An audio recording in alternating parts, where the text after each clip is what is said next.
So my name was Marianne Schmoller. Not Miriam, but Marianne is my name. But they call me Miriam here. So Miriam, it's a great honor and a privilege to be with you today. And Miriam, if you could tell us a little bit about, I know you were born in Berlin. When were you born? 1921. So I'm 101 or going on 102. It's wonderful. Sure, you look so much younger, Miriam. You look amazing. I don't know how I look. That's what's true. In May 21, I was born. In Berlin? In Berlin.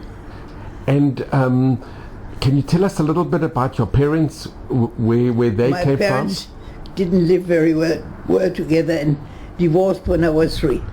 So I stayed with my mother in my youth, saw my father from time to time, but not present in the house. And so I felt a little bit lost between, my family looked at me. I was looking much like my father. So she is the daughter of that one who left his wife. So they looked at me askance. She just goes out to buy something. And then came Hitler and told me, you may not be complete in your family, but you also don't belong here. So I was lost between not really a family, no country, and I was quite a searching child, an unhappy child maybe, not unhappy but insecure. But somebody helped me and said there are youth movements which will prepare you for another country where you are welcome, and we will teach you what you need. So I joined youth movement Maccabi Hatzair at the age of 11 when Hitler came to power. And they helped me later to get out of Germany via the youth movement. The Chalutz arranged for young people to be prepared for their life in Palestine. They rented some farmhouses or farms near the big cities and taught young Jewish children between 14 and 18 a little bit of agriculture with the thought they might one day go to be in a kibbutz. And I joined Maccabi Hatzair, and they really helped me. They said that don't worry that you don't belong here. You have another country where you are welcome. They taught me a little bit of Hebrew, very little, and talked about the country here, about the archaeology and the geography and whatever was to be known. The only thing they didn't tell me was that there were Arabs in the country. That was when I came here, I found out about the problem with Jews and Arabs living in this country together, but not together. And so that was a new revelation, but that was much later. So as a child, the Chalutz organized, as I said, farms out in Germany, but in 1939 it was already, the war was looming at the horizon, and they said it's too dangerous to be in Germany. We'll arrange for you where you can learn agriculture in another neighboring country.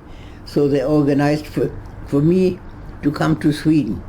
The Swedes didn't like the Jews very much, but they had need of people who would help in agriculture because they're just building up an army, and many men were taken to the army, so they needed helping hands. So I became one of the volunteers who came to Sweden and was put up with a farmer family to learn what I learned there. It didn't help me very much in Israel, but the Swedes said, we take 300 or 400, I've heard different explanations, young people under the condition that they come for 1 year and that they only work in agriculture. So I came under this condition to Sweden, on the 19th of July 1939, 6 weeks before the war broke out. Miriam, can I just ask you, growing up in Berlin, did you go to a public school? I started my school year in a Catholic neighboring school. We moved to another area in Berlin, and then I went to a public German Protestant school, and only in 1935 did my mother arrange for me to go to a Jewish school. So I went through the Catholic, the Jewish, the Protestant, and the Jewish school. And did your mother ever remarry? Yeah, after I had left Germany. So at the beginning of the war. But she was lucky because this man whom she married had a brother in the United States, and he arranged for both of them, for my mother and her husband, to come to USA. So they came there. They got the visa to the United States in spring 1940, already in the war, but they didn't know how to get there, because to get out of Germany over the Atlantic to come to the United States was very difficult. They tried all kinds of ways, but always I got a little postcard written, no, we tried this, we tried that, it didn't work. And then one day, somewhere in beginning of the summer 1940, I got a postcard or a letter, hooray, we are in Moscow. Moscow. How did you get to Moscow? Turned out, which I heard later, that the Joint in America provided 1 or 2 airplanes to take some Jews out of Germany. And my mother and her husband were lucky enough to be one of these planes. So they didn't fly over the Atlantic, they took them to Moscow. Why, I don't know. And then from there, the brother in America provided the money, and they took the week-long train through all of Asia to, not to Vladivostok, but somewhere down there. And from there they went by ship from Japan, from Japan to over the Pacific Ocean via Honolulu in Hawaii to San Francisco, and from there they went to St. Louis, where they lived for the next 30 years. She did. He died a few years later, and she lived in St. Louis. And in the end, she was alone there and not so young anymore and not so healthy anymore. So I provided for her to come here, and she lived the last years of her life in a very nice old age home in Kwashmayahu, and is buried there. Wow. And Miriam, can I just ask you, you were growing up with the rise of Hitler, the rise of the Nazi Party. Do you remember the Nazi youth, and do you remember? Very vividly. Were you scared to walk on the streets? If I did what? Were you scared to walk on the streets? I was not afraid to walk on the streets. I was not afraid, but I hated when they came marching, which they did, the Hitlerjugend, and we had to stand there with our arms up. So I tried to flee into houses, if there was a house with an open door in the neighborhood. But if there wasn't, I had to stand like everybody else. They did this very strange thing when I was in the German school, when I was 13, 14, something like that. In the morning, the headmaster of the school would assemble all the children and give us a small speech about what's going to be in the week, and then we had to stand up with our arms up. But the Jewish children in the group were not allowed to sing the anthems, but we had to stand like that. That I remember. I remember a lot of things. But did you have a lot of Jewish friends, or was it German friends as well? I don't know. Most of the friends were really Jewish, the Jewish kids in the class. It was a neighborhood with Jews, so we were 6 or 7 Jewish kids in the class, and we were mainly in this group. In school, in the beginning, until 35, the first 2 years of Hitler, I remember that we were still allowed to be no, the first year. In 33, 44, they told us already we had to give back the needle, that I was member of the gym group and swimming or whatever it was. We were no longer allowed, but we could still take part in the school of activities. But the extracurricular things were already no longer open to us. I wanted to be in the choir, was not allowed to do this, and so, and then in 35 it became so unpleasant that my family decided to move me to a Jewish school, but not a religious one, a reformed one. So there wasn't much of Jewishness in the Jewish school. And I didn't get much religion at all, not this and not that. I have my own ideas about what I believe, but not formed by a formal religion. And that is it. And your father, did he? I met my father in the beginning more regularly and later less, but he took me, at least tried to give me a little bit of education. Took me to the zoo and to the planetarium and aquarium. He took me some places, and he was a very charming man. And I had a dilemma that my mother talked about him very ugly, because he had left her and she couldn't understand why. Nowadays I can understand at least a little bit why he did it, but they separated, and he was not such a terrible man, but she taught me that he is a terrible man, and I felt attracted to him, so I had the doubt about myself, whether I'm attracted to a bad man, maybe I'm also a bad person. That was a problem in my childhood. But he was not a terrible man. They couldn't live together for all kinds of reasons, doesn't matter what. But he let us live in his very nice neighborhood where he lived with her when they married, and we stayed there for another many years. He paid for the rent probably, I don't know. So he can't have been so bad. But anyhow, she talked of him in very ugly words. And did he remarry? She remarried after I had left Germany. Your father? My father remarried, yeah. He married, and he had a little daughter, 4 years younger than I am. And they moved together to South America, and they lived in the beginning in Chile, but I don't know exactly when and why. He moved to Buenos Aires, where he had a brother.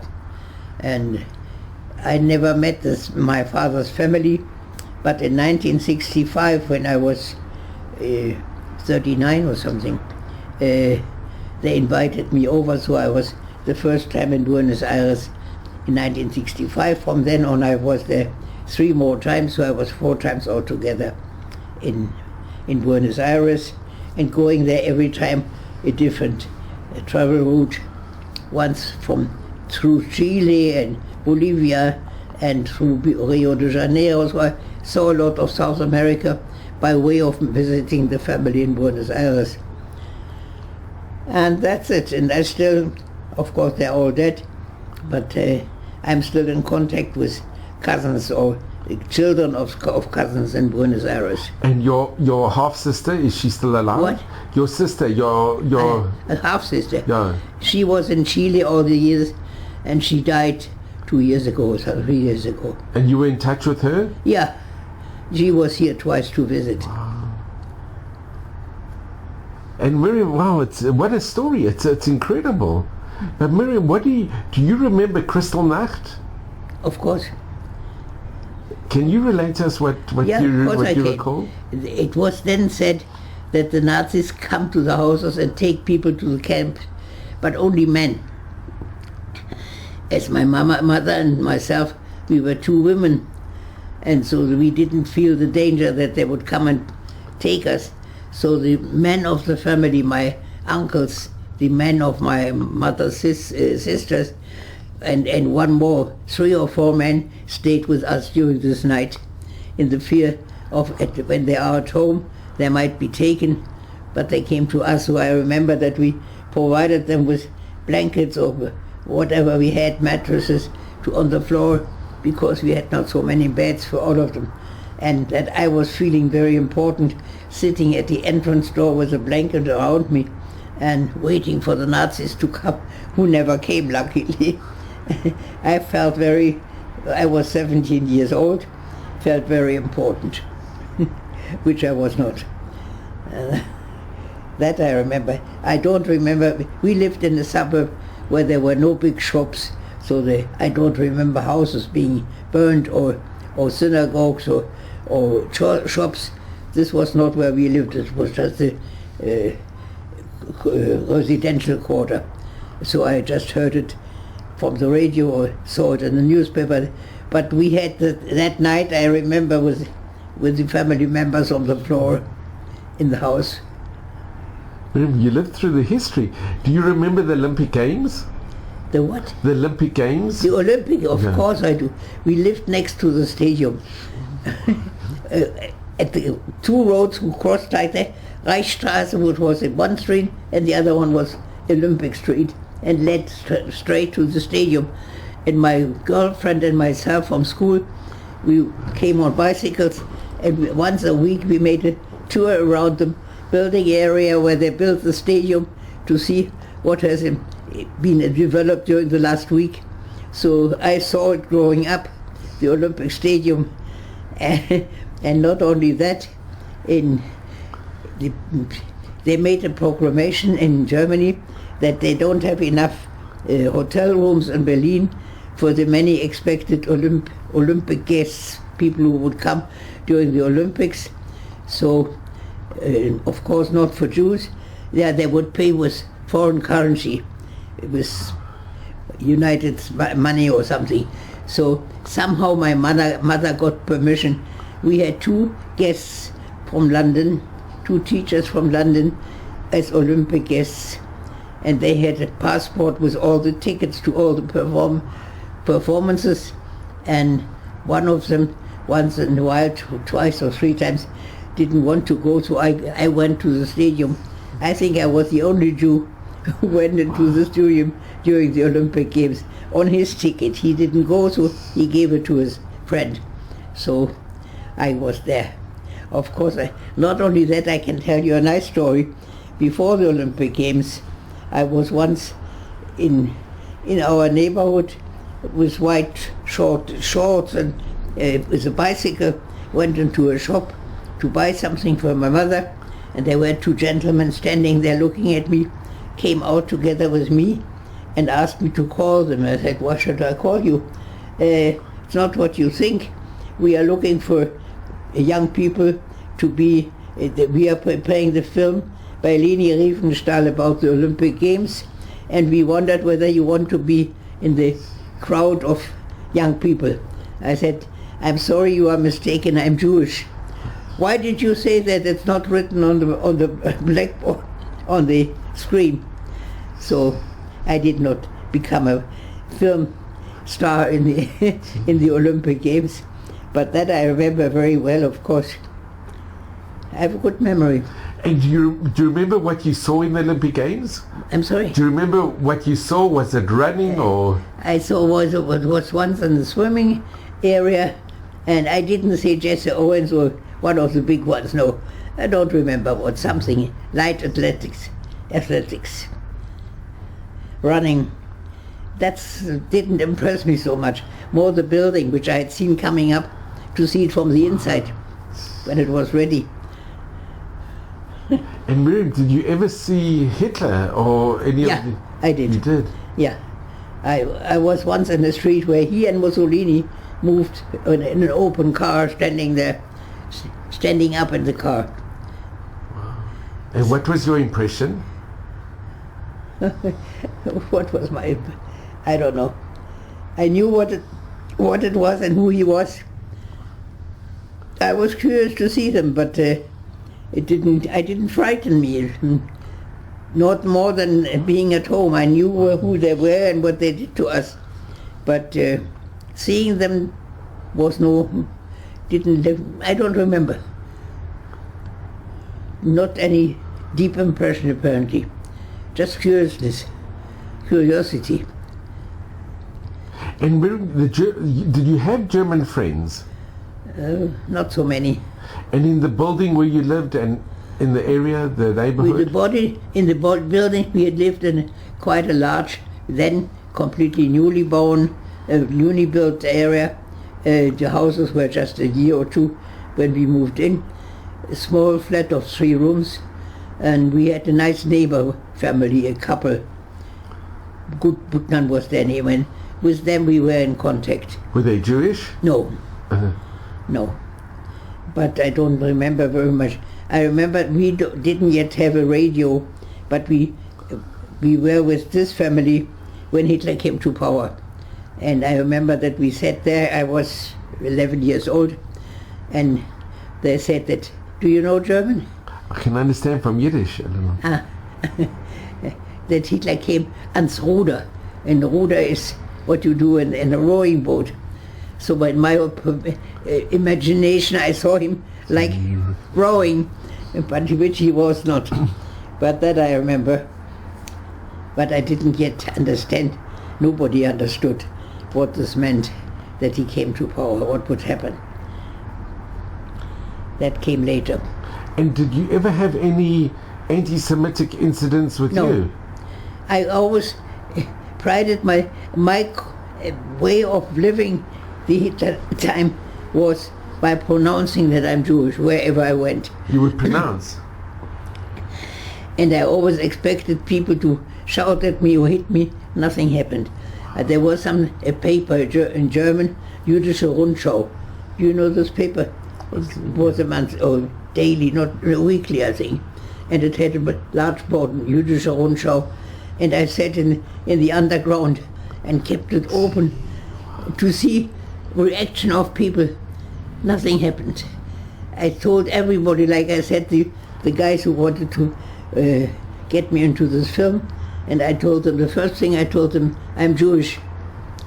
And it flabbergasted them that I wouldn't hide, but just be proud of it. Nothing happened, ever. I did all kinds of things like that. Once I was walking in the street in Berlin, and a guy tried to approach me, no, little one, can we go and have a coffee together? I said, don't go, don't you go with me, I'm Jewish. And he said, what's that in English? We are used to, I don't know, I can't translate it doesn't matter. And in German? How does it go in German? Ausrede is something that you say which is not true, but just to get away from it. Wow. And Miriam, did you ever see any of the Nazi youth or any of the soldiers, Nazi... marching in the street? Not only marching, but did you ever see them assaulting any other Jews or anyone? No. I saw them marching in the street and singing. We all had to stand with our arms up, but that's the way I saw Hitler and Mussolini when I was in town in one of the main streets. But I never saw any, nothing. And after Kristallnacht, when you went outside, after Kristallnacht, did you see any of the shops that were destroyed? Or? No, I didn't get into the center of town. That was only in the center of town. No, I didn't see it personally. I saw it in the paper. Could you ever have believed that the Germans would have voted Hitler in and what would have happened? When you were growing up, did you ever think such a thing was possible? I didn't think in that direction. I lived from day to day. I didn't make any plans for later future when I was a kid. I know. And kids don't do that. And Miriam, what about your uncles and aunts and grandparents? They all got out of Germany. All remained alive. Only I met a young man who was responsible for one of the Achshara kibbutzim near Berlin. and we fell in love, and he is the only one who was taken. I moved to Sweden and he was moved to Holland, and in Holland the Germans occupied in 1940, and he tried to get away from there and he was caught, and he is the only one who ended up in Auschwitz. All my family and friends, they're all somehow spread out over Europe, or not only Europe, to South America, to Australia, and only he was taken, the only one, the one that I loved. That was it. And your family, was it a Zionistic family? No. Or? My family was very little, and they were all immersed in their life in Berlin, very far away from religion, wanted to be like everybody else. And I didn't get any Jewish education, not Christian either, no religious. Did your family ever keep Pesach or any of the holidays? Pesach, I remember at least once, one of my uncles invited family members whom I didn't know, and that I remember, one Leil Seder in Berlin, but that was, I think, the only one. But apart from that, nothing. We had a Christmas tree, and we were like everybody else. And Yom Kippur, it wasn't... Nothing. And you... Wow. Nothing. My mother didn't go to shul, and neither did I. And your father, was he more traditional? No, I don't think so. I don't know. I was not there, never in his home. But no, I never saw. None of them ever had a kippah. They were just assimilated. And did you have to wear the yellow star? No, that was after I left. That was in 42. I left in 1939. So not at my time. And Miriam, when it was decided that you would go to Sweden, did your mother ask you if you want to go, or did no, you? She said she didn't want me to go. She was. I was alone. I would go alone. I would be alone. I didn't know the language. I didn't know anything. So she didn't want me to go, and I said I have to go to get. And I left her alone. She was the last one to stay in Berlin after I left, and I felt terrible to leave her alone. Again, I felt maybe I'm a bad person, that I'm not staying with my mother instead of going and saving myself. But I saved myself. And she was saved by this man who met her and married her and took her to the United States. So it was solved, the problem. But I couldn't know that. And how did you go to Sweden? That's a nice story. We had to declare everything we took with us at the time, and they made up I had to got forms, and I had to say I take with me a dress which I bought in 1930 something, and I paid so and so much, and we had to repay almost the whole sum once again. Everything I took with me I had to buy like a second time. I don't know whether you've heard that. So, and then came a man from the customs, and on the day before I left, I had to pack my little suitcase which I took with me, and he signed for everything, okay, and then he closed the suitcase, and that was the way, and I was allowed to take this with me, and the same with my handbag, which also was being checked and closed. And my mother on the train station, I went by train to the northern Germany island.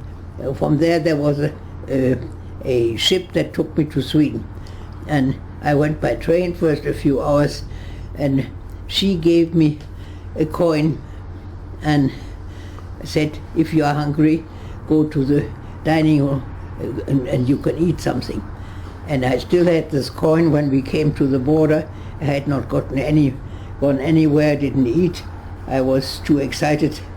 And when we got to the last station, and not far from where the ship was, I was told to go to one room, and there I had to undress, and they checked every seam and even x-rayed my shoes to see whether I've hidden something in my soles or some whatever.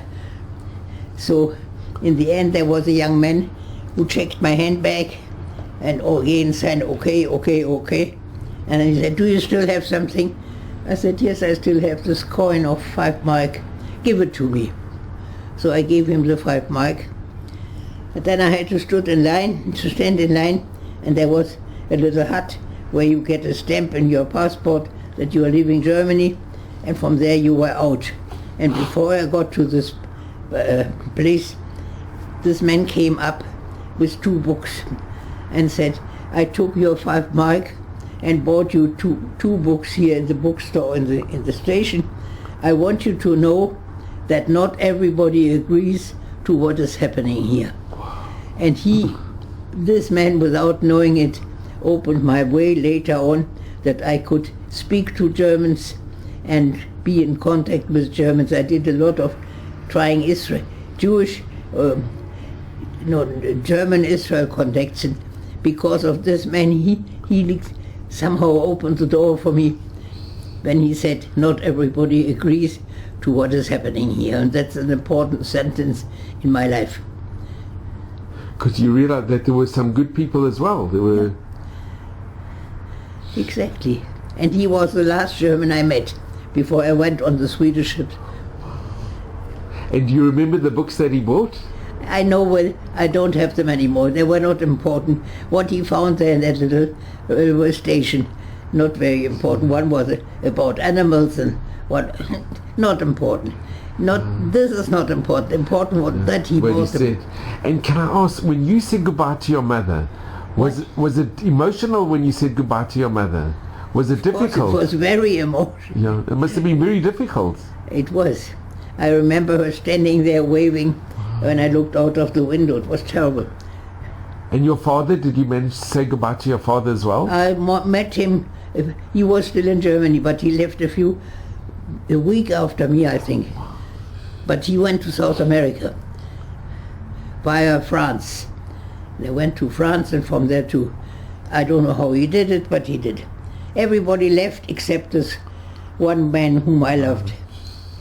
Man, boy, whatever you call it. And Miriam, the group that you went, the Zionistic group that you went, were you very close? Did you have close friends in that group? Yes, reasonably. Did it make it easier for you to leave knowing that you weren't alone, that you had... I was alone when I left. Nobody went to Sweden. I was the only one going to Sweden. You were the only one that went? Yeah. I thought you went with the whole group. You were the only one. I was alone. I was alone. That's very... And how old were you when you went? 18. So that's not an easy thing to do. It was a way to stay alive. And can I ask, what happened when you got to Sweden? Who came to fetch you? And yeah, there was the Stadtrot or the Herr Chalutz had an organization in Sweden. The Swedes were, as I said, were prepared to take some young people, and there was an office in a little town called Hässleholm, and they knew that I was coming, and they came to the railway station. I met a nice lady on the ship, or in the car, in the train. She took me and gave me a meal on the ship, and then she was taken by a car by her family, and they took me to Malmö, to a bigger city. To Malmö? Malmö. And there I met this representative of the Herr Chalutz, and he took me to where I was going in South Sweden. There was a Jewish children's home, and the first weeks I stayed there, but I didn't like it because I wanted to learn agriculture. My idea was Zionism. I wanted to go to Palestine and learn agriculture, but they took me there to clean up in the children's home, and that was not my idea. So I asked them to arrange for me to come to Farmers. So a little later I went and moved to Farmers, and from then on I stayed for the next 2 years and a half with different farmers in a group of about 25 young Jewish people distributed at different farmers in the area, and we met once a week or once in 2 weeks in the central little town, and that was my personal contact. But during the week I was with the family, with the farmers, and the first was a young couple who had just married and they needed help, and it was difficult. I was the first up in the morning feeding the chicken and milking the cows, and in the evening the last to clean up the washing, the kitchen chores. But afterwards I think it did me a lot of good.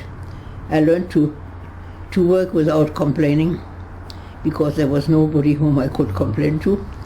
And what it was more important, and taught me love of nature, because in Berlin I didn't get much contact with nature. Stone buildings around me, but there I was suddenly in a field. We had to work hard, and in the short summers to work on the land and get in the crops before the frost set in again. So we were living very intensively, and everything was done by hand, milking and driving, whatever. So I'm grateful for this time. It opened up roads, ideas of me, and that's it. How did you learn Swedish? Did you learn? How did I learn Swedish? On the toilet. Really, it's no fun. They had a newspaper, and they cut it up into rectangles and put it on a nail in that little cab, and next to, not in the building but outside.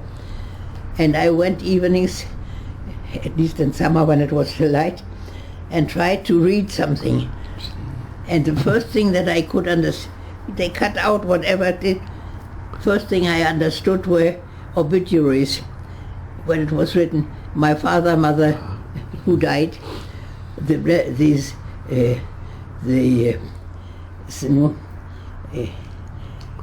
it will be on one day of the week. So I learned Sunday, Monday, Thursday, and so slowly I tried to understand whatever I could read.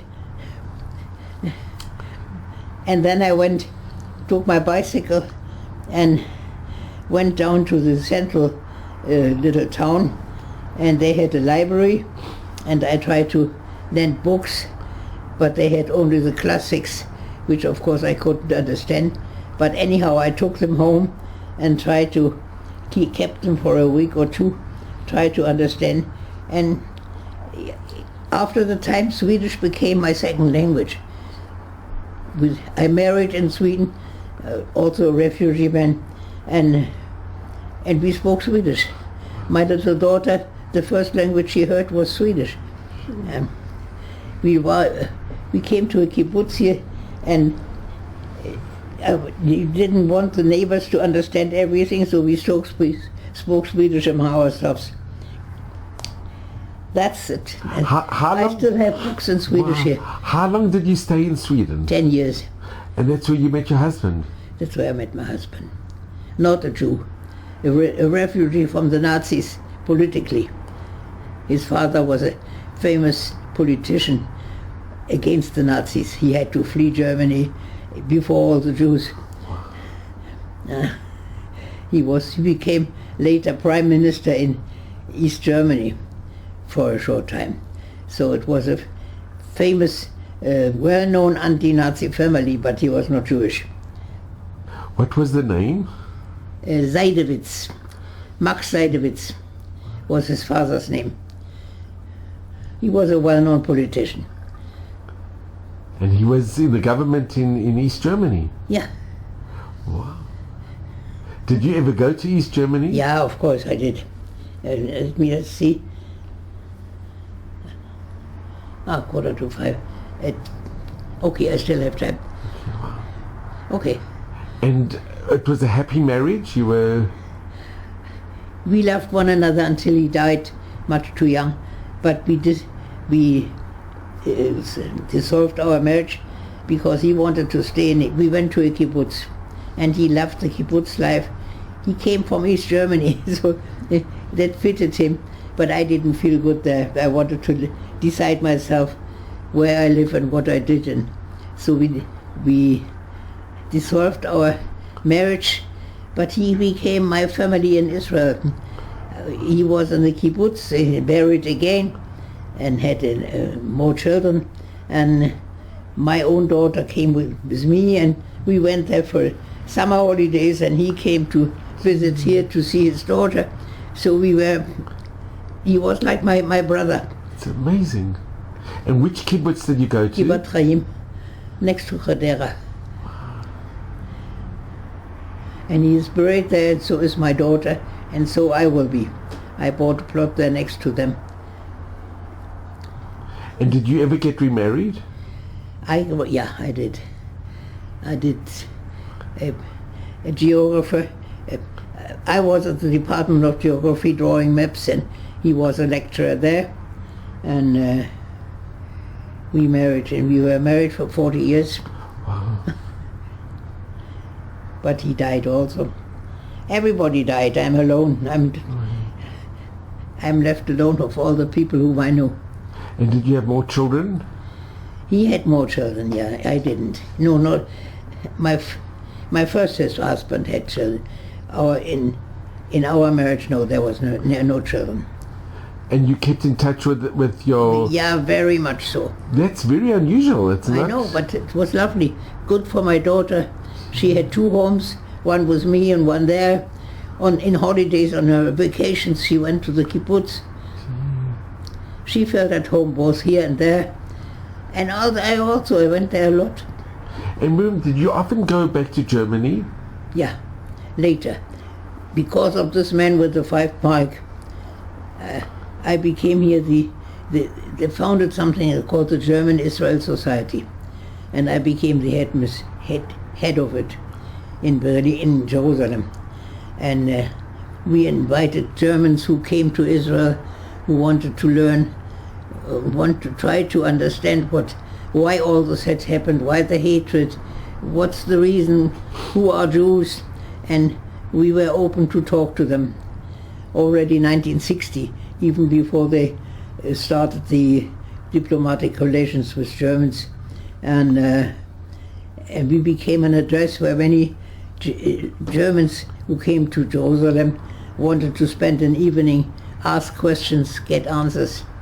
And in that connection they invited me many times to Germany to give some speech at a meeting or in a restaurant, or where they invited friends or organizations. So I went a lot.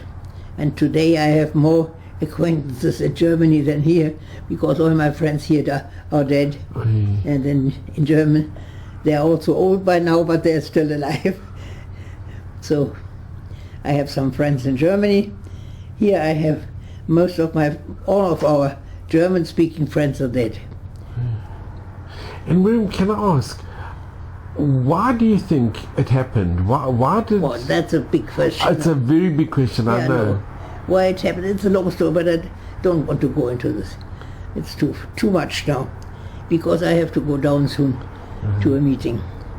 So I think I've told you what I can tell you. So I just wanted to... And Miriam, I just had to ask you, what message do you give? What message do you give? Don't hate. Yeah. Don't hate. No violence. Life without violence is worth living. No hatred. Hatred is blind.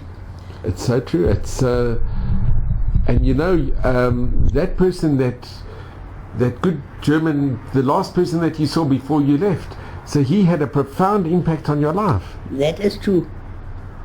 He couldn't know that, but he had. That's true. Well, Miriam, I just want to thank you. You're welcome. I'll just bring this in. So, if I can just... Miriam, a photo. Yeah, okay. Miriam, I'm just so grateful to you. Really, you are amazing. You are an inspiration to all of us. Thank you. And I really appreciate it so much. And you should just be well and please God. So where will this go? I'll show you. It can go. I think everybody should see it because Everybody. Anyway, anyone can see. Because Miriam, I'll just mention. You are so positive, and look, you went through so much, and you're smiling, and you don't have bitterness. You look at life very positive. It's such a good message for all of us, and not to but hate. where are you going to take it? Whom are you going to show it? With your permission, we can show it to everyone. Everyone should see it. Okay. I think it's your message is so important, especially for today, where you have new anti-Semitism. Not only anti-Semitism, but people should live together and respect each other and respect the differences and appreciate the differences. True. Okay. So thank you so much, Miriam. You should just be well and healthy, and I'm extremely grateful to you. With pleasure. Thank you. And you should just, you know what they say, may they stream in very good health and happiness. Thank you.